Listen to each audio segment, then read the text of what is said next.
So we have the Scani's executive's conclusion depending on which of the following assumptions.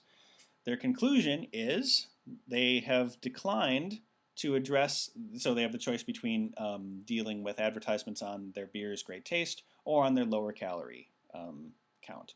They decide to go with taste rather than lower calories because they think that will sell the greatest possible amount of beer.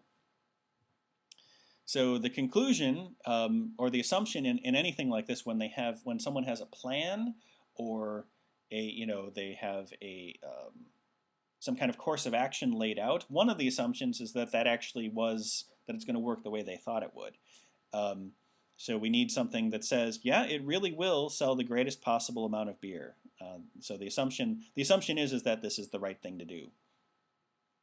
So A, an advertising campaign focused on lower calories will attract more female beer consumers. That might be why a beer company might do that, but this is not an assumption in their argument that a great taste themed advertising campaign will sell the most possible. B, all of their beers are popular in the distribution target area. Not an assumption. I mean, it's an assumption that they have. I don't know why they would spend a lot of money on an ad campaign to people who don't want their beer, but we need the actual assumption in this argument, in this decision. It's profitable even without using commercial advertising. That is not an assumption. D, commercials addressing both the beer's great taste and their lower calories would not be more effective than talking about only one of those factors.